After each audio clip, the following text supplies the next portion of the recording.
Wholesale removal of horses from the public lands has consequences. Case in point, Red Rock Canyon. It might be hard for newer residents to believe, but as recently as the 90s, Mustangs lived in the heart of picturesque Red Rock. Locals chronicled bands and individual horses over generations. In the late 90s, BLM announced the horses had to be removed so that native grasses could be replenished. Give it some time, they told the public, and the horses could return. That was 12 years ago. To the surprise of few, the Mustangs were not returned. When they took the wild horses out, BLM allowed domestic horses to come in, giving permits to 2 stable operations inside Red Rock. Even the trail ride cowboys think the removal of the Mustangs was a big mistake. And they take out all the grazing animals here, all the fire hazard gets hauled in, the grass, the brush, things they used to eat. Once again, some guy behind the desk decided there wasn't enough feed and water here for them, even though they've been here for 500 years. You know, it just doesn't make any sense to a cowboy like me that they would take them out and create such a fire hazard that they do have here now.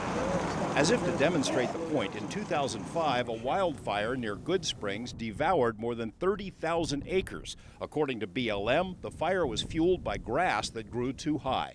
BLM responded by erecting miles of double fencing to protect the reseeded range. And because the fences cut off the range for the few remaining horses south of Red Rock, BLM decided those survivors had to be removed as well. It was very convenient to use the fire situation to remove more horses. When it comes to what happens on public land, it's not always clear which public is being served. The general public spoke in a loud, clear voice 38 years ago when it supported the preservation of wild horses on the public ranges where the Mustangs already lived. Systematically, inexorably, that law, inspired by Wild Horse Annie and overwhelmingly supported by the people, has been gutted without input or oversight from the public or Congress. In Washington, it's always about influence. Too often, the public voice is not heard. It's some special interest, whether it's the cattle owners or the environmentalists or the mining interests. Those are the voices that are mostly represented, and we should remember that the land is held in trust for the American public. They got millions of acres they can run. Leave them where they are. Nick Ilya has spent most of his life in and around agriculture and now finds himself in a sticky situation. His family owns this feedlot in Fallon, the same place where BLM warehouses hundreds, sometimes thousands of captured Mustangs. As property manager, Ilya makes a living from the BLM contract, but thinks it's a total waste of taxpayer money to remove horses from healthy range and then pay to feed them the rest of their lives. Nobody's got to tell you, and you don't forget it either, and you don't have to read it out of a book. Ilya suspects but can't prove that a lot of what goes on at places like the Fallon feedlot is about meat, horse flesh, for human consumption.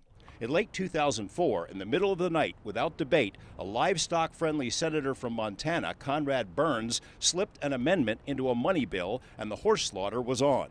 BLM was authorized to sell horses deemed unadoptable, and the Bureau moved quickly to implement the plan.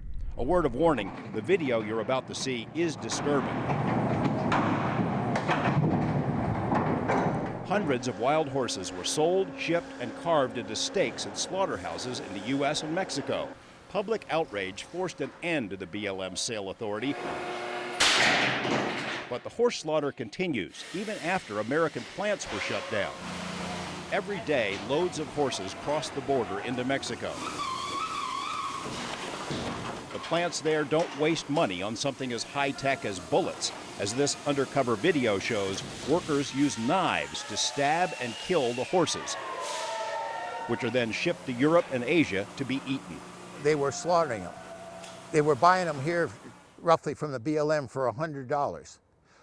A beef animal at that time was $1,100 to $1,200. Do you realize the money that was made just in the buying of it?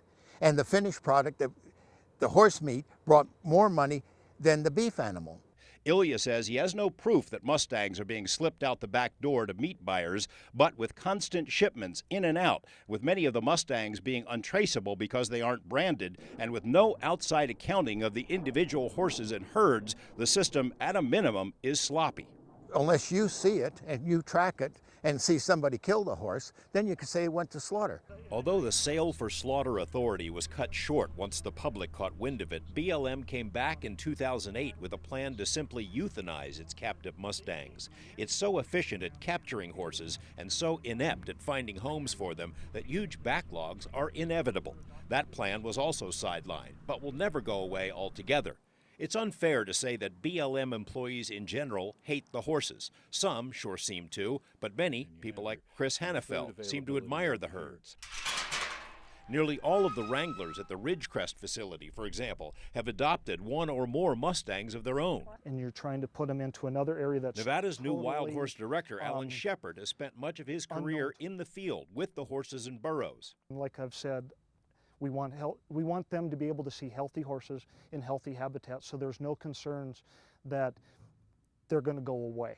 But Alan Shepard doesn't call the shots in the wild horse program. That's done at the Department of the Interior, which has decided that most of the horses are, in fact, going away. Shepard confirmed to us his marching orders are fewer horses on fewer ranges. Can it be proven that this is driven by political pressure from big livestock?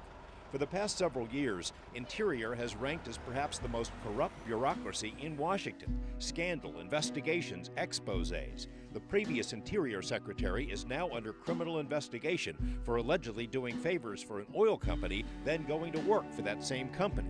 The BLM's Minerals Policy Office was in bed, literally, with energy companies who provided sex, drugs, and paid vacations to BLM staffers in charge of public lands. Interior officials have been caught burying scientific studies which would have prevented over-the-top livestock grazing on sensitive public lands. The livestock industry has bragged of its ability to influence policy in BLM. The list of sordid transgressions is much longer than we can fit into one program. It's a small wonder that critics say BLM stands for the Bureau of Livestock and Mining. The Secretary of the Interior is nearly always a cattle-friendly Westerner, including the current chief, longtime cattle rancher Ken Salazar. Salazar's surprise announcement of a major shift in the BLM's wild horse program might sound like something good for the horses, but he essentially confirmed that BLM will step up its program of clearing western ranges of all but a few special herds. Tens of thousands of horses will be taken from public lands in the West, their natural homes, and will live on private ranches in the Midwest and East. Salazar says it's a way to honor the Mustangs. The analogy that I've used with folks in Washington is, well, if you were going to build something to celebrate Ellis Island, the Statue of Liberty, would you put it out in the tall grass prairies of Kansas? Something could be built to put horses, wild horses, somewhere in another state, but why would you do that if part of it is to build a science learning center on site at this National Wild Visitor Center, bring youth in, bring young people in and explain to them the history of the horses, the role they played, and the evolution, the unfolding of the West? Wouldn't you want to do that where they've been for hundreds of years? The answer from Interior is no. Instead, the government will pay tens of billions per year to wealthy private landowners in eastern states to take the horses, rather than allow the Mustangs to stay on the range where the first horses were born. Even with her financial and political clout, Madeline Pickens has been told her proposed sanctuary won't be allowed to place Mustangs on public ranges, regardless of the condition of that range. Pickens, though, isn't finished, and BLM should brace itself for her next move. In the absence of any official audit or top-to-bottom investigation by Congress, fixing the wild horse program will be up to the same people who created it, the American public. A recent federal court decision in Colorado stopped a BLM roundup in its tracks for the first time, precisely because BLM did not follow the 1971 law. BLM has conveniently forgotten the premise that wild horses and burros belong on the public lands of the West, and that the Bureau, instead of deciding on its own to zero out the herds, must manage at the minimum feasible level. It's a phrase BLM should get used to hearing.